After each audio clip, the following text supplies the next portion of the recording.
Hello and welcome to Learning with Lovo. Today I will be covering formation takeoffs. Something many of us perform in multiplayer. Done well, it is very satisfying and impressive. I will be assuming you are able to communicate with your flight, and I won't be going into detail on airfield traffic communication today. The keys we will be using today are landing gear up, flaps up, and the wheel brakes key and the wheel brakes axis. Thanks to Cuddles, Cyclops and Cadillac for their patience and help filming this. Let's begin with the basic premise. You're at an airfield and you want to be in the air, and you have a flight with you. There are a few reasons where you may wish to take off together. You may be taking off into clouds or otherwise have poor visibility. Taking off together will allow you to remain in formation and not have to make a difficult rejoin in weather. The weather may be fine and you may just want to spend less time rendezvousing before beginning your mission. And also done well, it looks cool and helps hone your skills.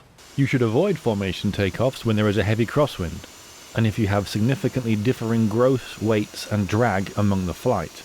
In real life, they also don't perform formation takeoffs when carrying bombs or air-to-ground missiles, but no one will court-martial you in DCS. Basic practice.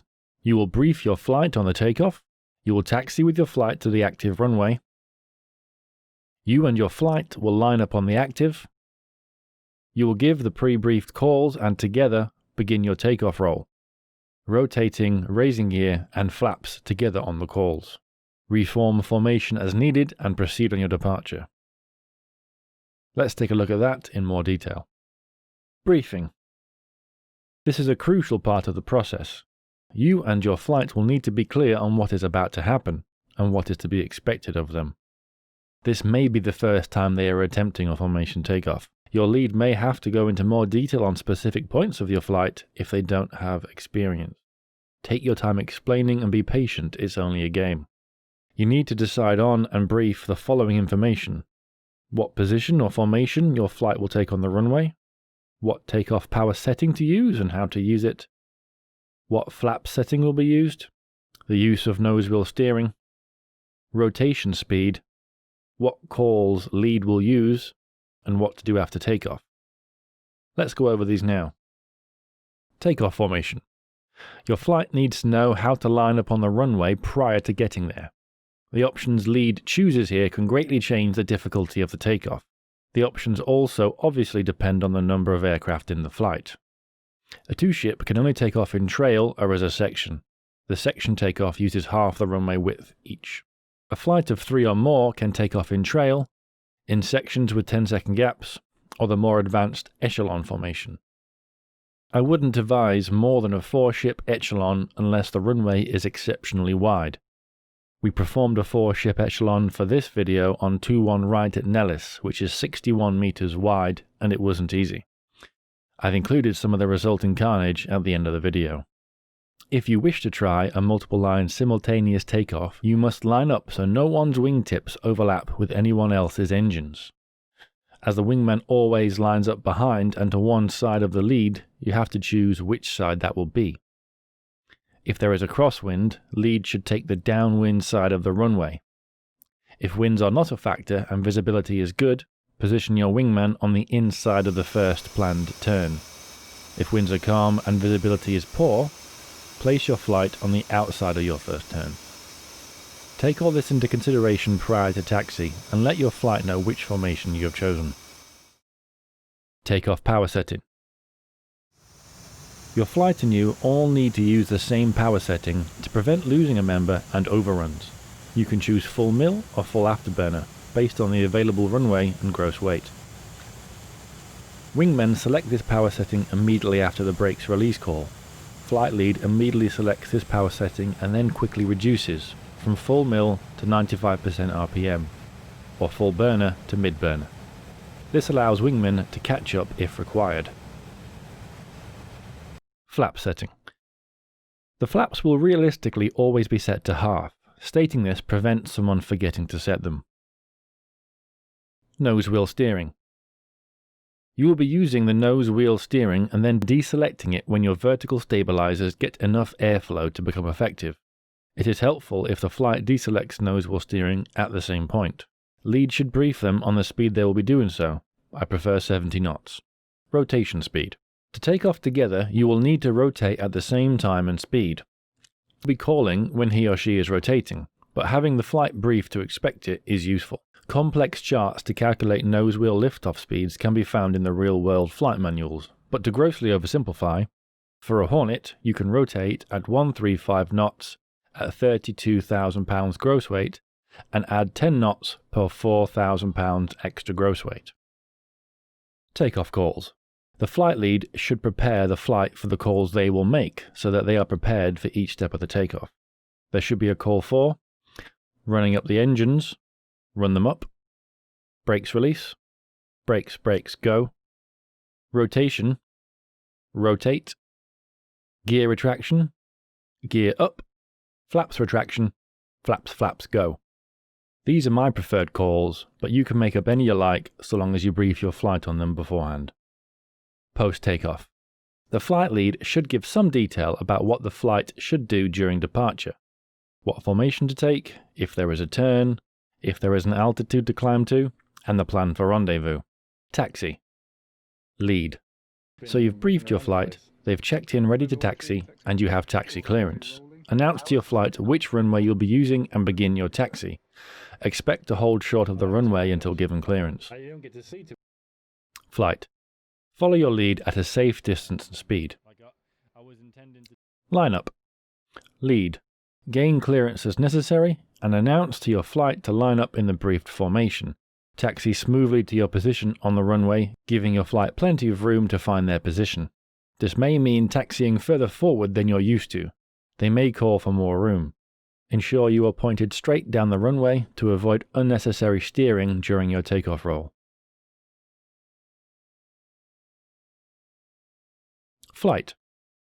Follow your lead onto the active, taking your position on the runway. If in a section takeoff, line yourself up with the next jet's engine nozzles. If in a division takeoff or echelon, line your wingtip with the next jet's horizontal stabilizer. As before, ensure you are pointed straight down the runway. Takeoff. Lead. Gain clearance as necessary. It's finally time. Alright, we'll do it next Ask time. your flight to check in when ready for departure. Everyone ready? After they have checked in, give the engine run-up call. You and your flight will then hold the brakes to full and spool up your engines to 80% RPM. Give about 10 seconds for everyone's engines to stabilize. Then give the brakes release call. Brakes, release, go. In time with your call, release the brakes and advance the throttles to your chosen level. After a few seconds, your engines will stabilize and you reduce the thrust to 95% on mid-burner. You will now be accelerating down the runway. You should not have to steer much at all, but if you do, make gentle corrections to keep on your line. Listen out for your flight, as they may make a call to ask you to change power settings. If they call, "Give me 1," you should reduce power slightly. If they call, "Push it up," they are getting too close and don't feel they can safely reduce power. You should add more power to help. Continue and deselect nose wheel steering at the pre-brief speed. Continue and call rotate as you pull back on the stick. Rotate. Hold a reasonable pitch between 5 and 10 degrees and let your jet take off. Don't try and pull the jet off the ground. Shortly after your wheels leave the ground, give the gear up call and retract your gear. As you accelerate and climb, Flaps give the up, flaps up go. call and retract flaps. Continue with your departure. That was way better. Flight. Check in with your lead as you are ready to depart. And when they give the call, hold on your brakes and spool up your engines to 80% RPM. Listen for your lead's brake release call and release brakes in time with them. Quickly advance throttles to the pre-brief levels and leave them there. Focus on rolling straight down the runway. Expect to have to use some wheel brakes to keep in position with lead.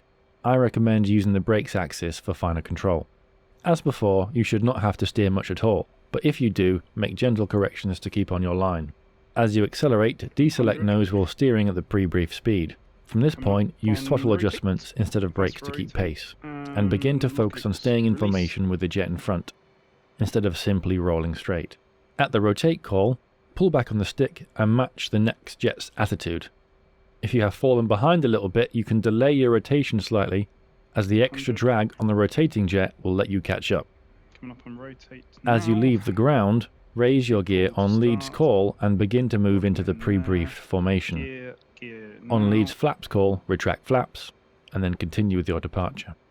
Flaps, go. If you've survived all this, congratulations, you've performed a formation takeoff. Notes worth mentioning are, if doing 2 section takeoffs, the leader of the second section should give all the same calls for their takeoff. If a member of the flight overtakes a formation, the lead should pass leadership to them, as they cannot see the other jets anymore to stay in formation. They can do this with a call of, call sign, number, you have the lead on the side they're on. For example, Dagger 1-3, you have the lead on the right. They then should make the calls from that point and pass leadership back to the original flight lead at a safer point of the departure. Please enjoy our failed attempts at a division echelon takeoff. Thanks for watching. Learning with Lovo. Fucking wake turbulence. Gear wake up. fucking turbulence. Flaps, go. I just said it. You just said it. Fish, we're dead.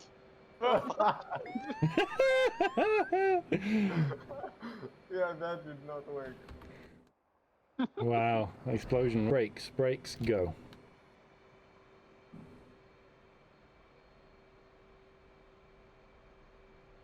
Tony, you got your afterburner on, mate. Fuck. Sorry. My D10's fucked. See you later. See you later. Rotate.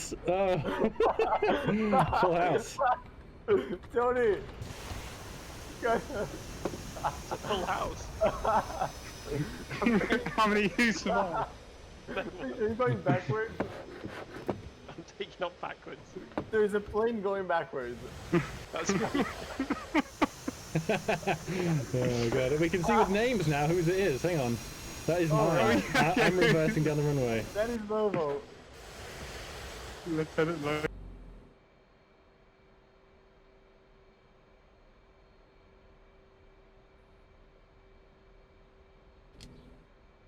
Oh crap, sorry Tony. Yeah. See the type of shit I have to put up with now. Go on, Nada. You trim it out, mate. Trim it out. You got this. Rotate. Gone into burn and Lovo. Fish, we carry on. Fish, carry on. Gear, go. Flaps, go.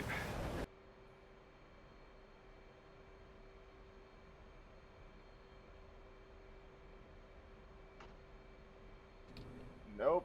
We fucking die. Ladder, you can't come over to the right side of the runway. I tried disabling nose wheel steering, did not work. See you, Lovo. Bye guys. Thanks.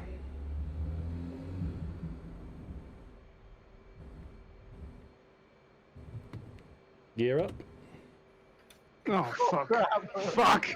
I thought we'd done it! No. Oh! That was Oh, explosive. your explosion killed me! So